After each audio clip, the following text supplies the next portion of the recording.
Sore, assalamualaikum warahmatullahi wabarakatuh. Ini kondisi lagi macet, jadi saya coba mengambil manfaat dari sini gitu ya. Jadi saya coba merangkai apa yang ada di kepala saya menjadi sebuah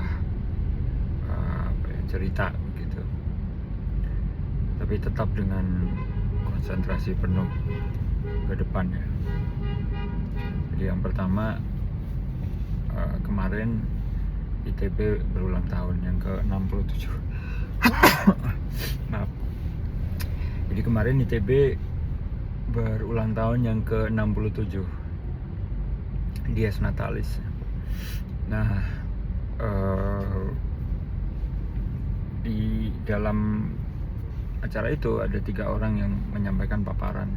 Yang pertama, Ketua Senat menyampaikan beberapa hal berkaitan dengan regulasi, tata kelola, gitu ya, norma-norma yang sudah dihasilkan oleh Senat Akademik ITB. Kemudian tentu ada Pak Rektor, ya, Pak Tata. Pak Rektor menyampaikan mengenai cita-cita ITB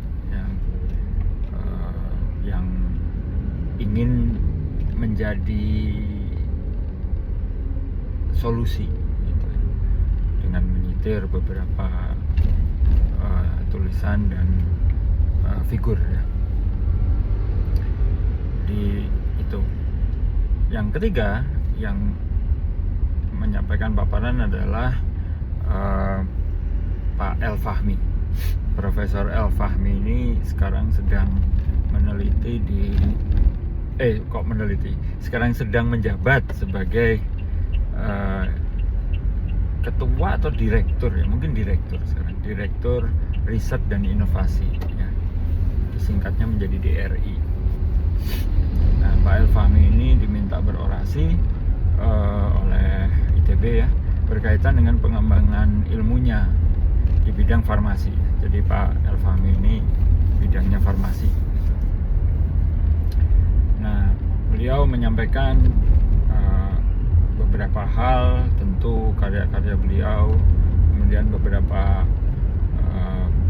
kemajuan atau perkembangan signifikan di bidang farmasi, baik di tingkat dunia atau di tingkat nasional,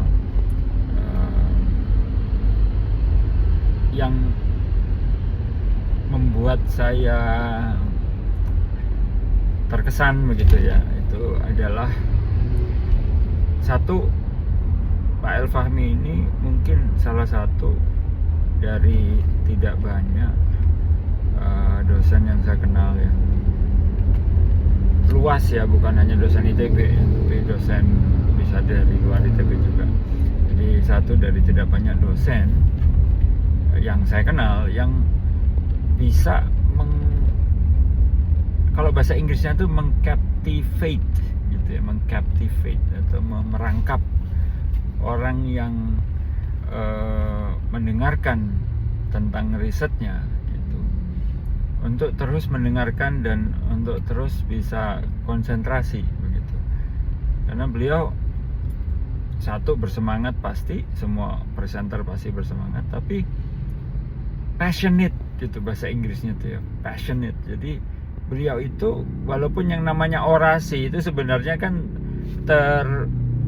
dibatasi oleh teks ya. Jadi teks itu harus dibaca gitu ya, kalau namanya orasi ilmiah gitu, ada teksnya. Tapi beliau ini ya pasti membaca teks, tapi selain membaca teks juga bisa menyampaikan dengan menggairahkan gitu loh ya. Dengan gairah beliau itu bisa kemudian memerangkap siapapun yang mendengar itu untuk terus mendengarkan dan fokus gitu ya. Jadi captivating presentation gitu kalau di Inggris kan, itu kurang lebih. Nah, itu yang saya tangkap dari kemarin itu. Ketika saya mengikuti acara itu, kemudian ya saya tangkap bahwa seorang peneliti itu memang harus punya passion ya, punya gairah gitu. dosen tuh memang kerjaannya banyak. Saya tahu, saya udah mengalami ini sejak tahun 2008 ya.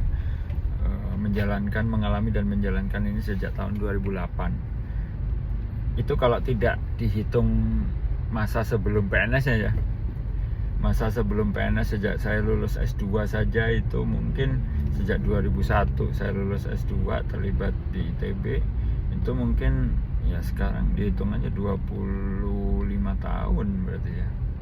Kalau dihitung dari masa PNS ya mulainya 2008 itu.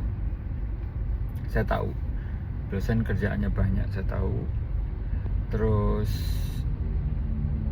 dengan pekerjaan yang banyak itu maka sangat mungkin orang itu kemudian seorang dosen itu kemudian terdistraksi gitu ya dengan apapun yang sedang mereka kerjakan, terdistraksi ya, teralihkan atau terdistraksi dari apa, yaitu dari apapun yang membuat mereka di suatu hari itu melangkah kemudian masuk ke dalam satu ruangan untuk melamar sebagai dosen dimanapun ya, bukannya di ITB. Jadi kesibukan yang banyak itu kemudian mendistraksi, dan celakanya adalah ketika mendistraksi, bukan hanya mendistraksi tapi kemudian apapun yang kita lakukan itu kemudian bisa merasuk gitu kan, merasuk sampai ke jiwa gitu ya, untuk kemudian ternyata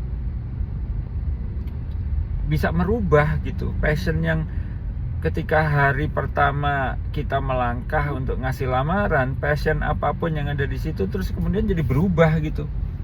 Gak ada lagi passion itu kemudian digantikan oleh passion yang lain, yang kemudian berimbas kepada yang paling terlihat ya mudah itu misalnya tidak memperhatikan karir gitu kan ya. Ya karir apa adanya saja, tidak punya gairah lagi gitu. Katakanlah ya, karirnya tidak dilakukan, tidak dikejar dalam tanda kutip ya. Tapi juga aktivitas yang lain tuh kemudian menjadi tidak dilakukan juga gitu. Yang mendasar ya, tanpa harus dihubungkan dengan karir ya. Itu juga tidak dilakukan, dan yang saya maksud aktivitas di sini adalah menulis. Jadi menulis. Jadi yang namanya dosen itu, terutama karena saya orang ITB ya, dosen ITB, maka nggak ada satupun yang dosen yang ketika dulu daftar atau melamar menjadi dosen itu tidak ada satupun yang tidak tahu bahwa menjadi dosen itu harus menulis. Nggak ada satupun yang nggak tahu ya.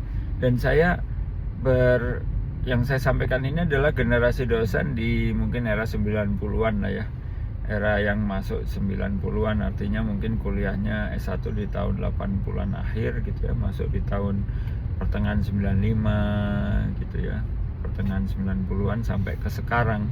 Itu nggak mungkin nggak tahu kalau menjadi dosen itu harus nulis ya, entah dari seniornya, entah dari mentornya, entah dari siapapun yang ada di ITB kala itu, pasti nyampe pesan bahwa atau nyampe kesan bahwa jadi dosen tuh harus mau atau rajin, bahkan rajin nulis. Itu nggak mungkin nggak tahu. Nah, kemudian pada perkembangannya orang berkarir ya, bukan berkarir, orang bekerja di ITB ya, mengerjakan tridharma ya, pendidikan, pengajaran, kemudian penelitian, pengabdian masyarakat, layanan kepakaran, plus kemudian ada, kalau zaman sekarang istilahnya unsur penunjang ya, menjadi anggota satgas, menjadi anggota tim ini itu di kampus ya. Itu memang banyak dan bebannya berat, saya tahu. Tapi yang parah adalah yang seperti itu kemudian menjadi mempengaruhi gitu jiwa seseorang gitu, untuk kemudian berubah, passionnya itu jadi berubah gitu. Itu setidaknya yang paling ringan itu, karena kalau berubah passion kemudian misalnya efeknya menjadi karirnya apa adanya gitu ya, tidak dirintis lagi dari tidak dilanjutkan rintisan karirnya gitu. Itu adalah yang paling ringan menurut saya. Nah, yang lebih berat lagi dari itu adalah menjadi pesimis, kemudian menjadi a priori gitu ya. Artinya seolah-olah apapun yang terjadi di kampus, apapun yang terjadi di Indonesia, apapun yang terjadi di dunia itu seolah-olah jadi negatif aja gitu. Ya, saya nggak mau ngasih label seseorang menjadi orang yang negatif, yang saya nggak mau ngasih label itu sebenarnya, tapi lebih kepada cara pandangnya gitu, memandang perubahan, memandang hal baru. Itu tuh seolah a priori aja, apa-apa itu salah aja gitu. Itu menurut saya kondisi yang lebih berat, bahkan yang terberat gitu. Karena kalau itu terjadi, yang berubah itu bukan hanya dirinya sendiri, tapi juga dia bisa mengubah orang lain juga, lingkungan gitu.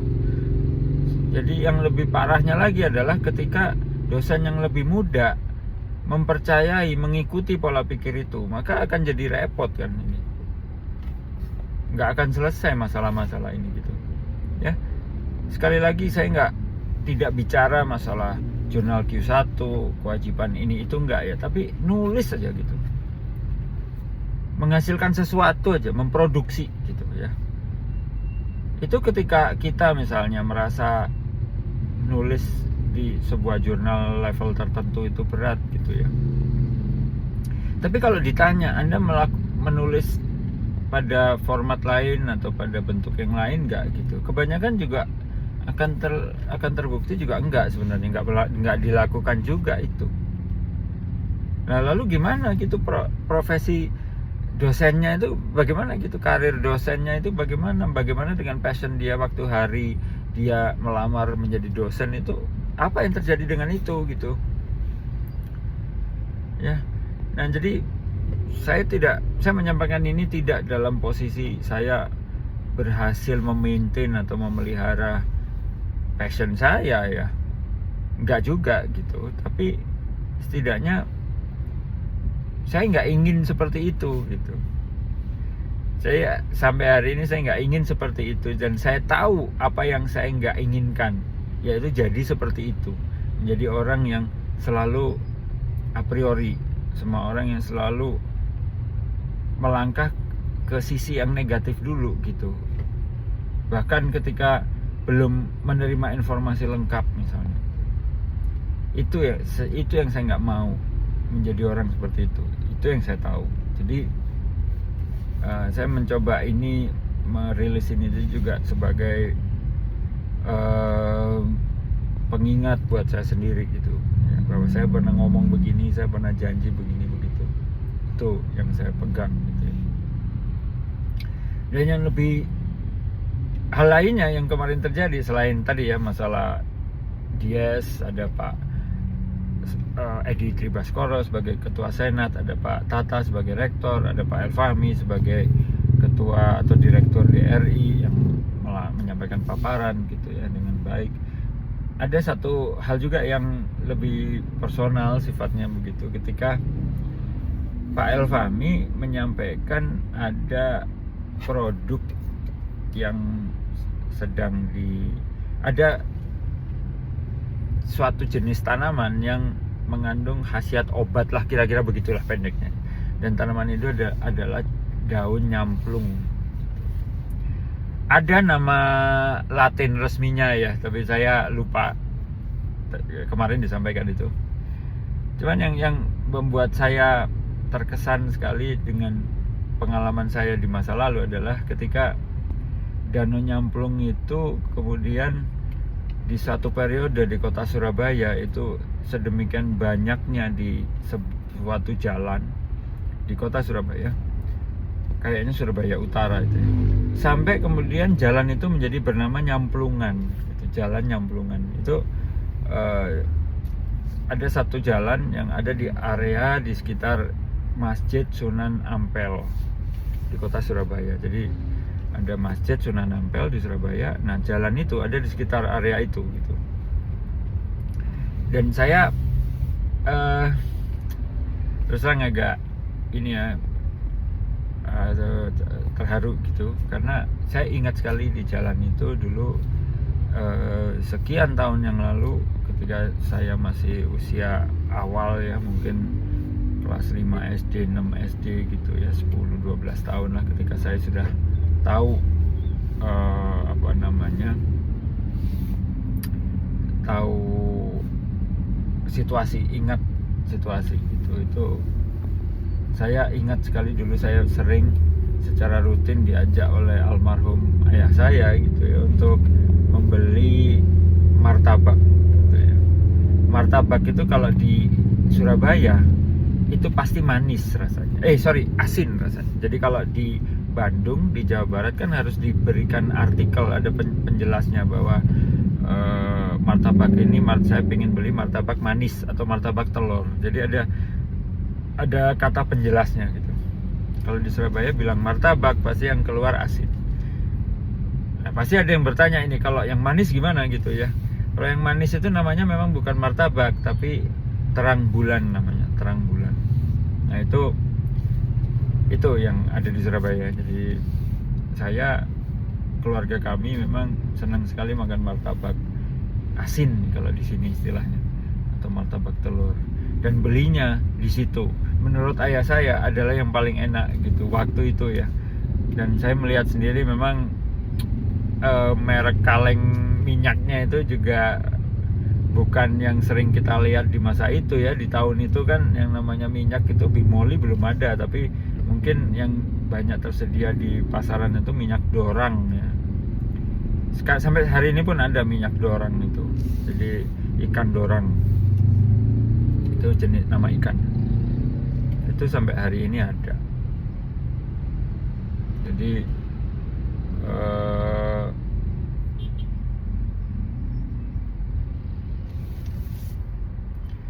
sampai hari ini itu ada. Dan yang saya ingat, merek minyak yang digunakan itu bukan minyak dorang itu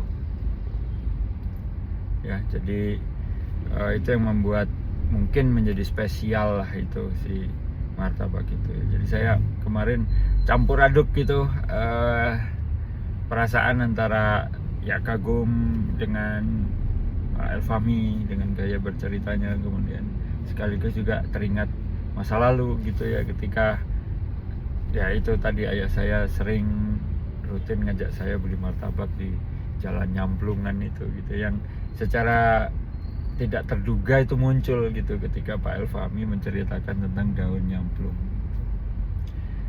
Nah itu ya, jadi itu semacam overview saya lah gitu ya, kegiatan kemarin, karena memang ada dua kesan kuat gitu ya yang saya tangkap, yang kemudian membuat saya, nah ini yang penting, membuat saya menjadi teringat janji saya dulu gitu, ketika ayah saya minta saya jadi dosen. Jadi yang minta saya jadi dosen itu ayah saya sebenarnya, almarhum, karena waktu itu beliau seperti ada teman seangkatan beliau ya waktu itu di Universitas Airlangga.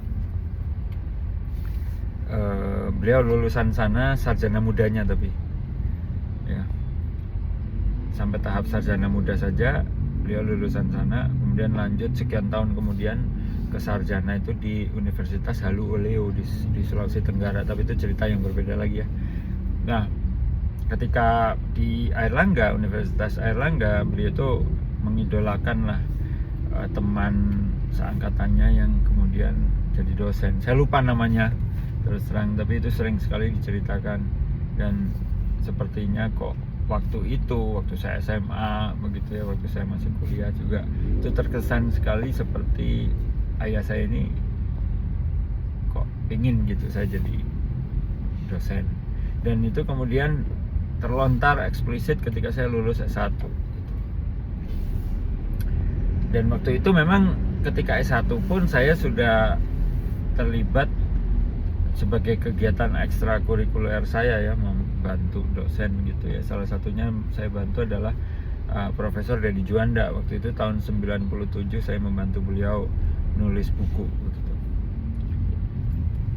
yang pada akhirnya kemudian dipakai untuk usulan guru besar beliau di tahun 2004 lah gitu kurang lebih. Jadi karena itu kemudian saya jadi seperti meminta gitu, saya coba profesi dosen gitu. Nah dari situ kemudian saya mendapat berbagai macam nasihat lah ya. Jadi sepertinya ada hal yang nggak sempat dilakukan oleh ayah saya gitu di masa mudanya begitu, yang dia nggak ingin, dan kayaknya beliau ingin saya yang melakukan itu gitu. Ya salah satunya dengan menjadi dosen dan melakukan hal-hal yang selayaknya dilakukan oleh dosen gitu. Jadi kurang lebih seperti itu ya. Jadi kemarin itu pengalaman saya, mudah-mudahan bisa jadi, saya tahu ini ceritanya rada mandar-mandir tapi mudah-mudahan bisa jadi ini pesan yang baik gitu ya buat siapapun yang nonton ini, yang saya yakin juga nggak banyak gitu. Terima kasih sudah nemenin beberapa menit ini, 20 menitan lah yang ngobrol. Ya kalau Anda ingin menyampaikan sesuatu bisa di kotak komentar, insya Allah saya balas, terutama kalau di tag nama saya, karena saya senang, pada dasarnya saya tuh senang berkomunikasi dengan orang. Demikian, selamat sore, assalamualaikum warahmatullahi wabarakatuh.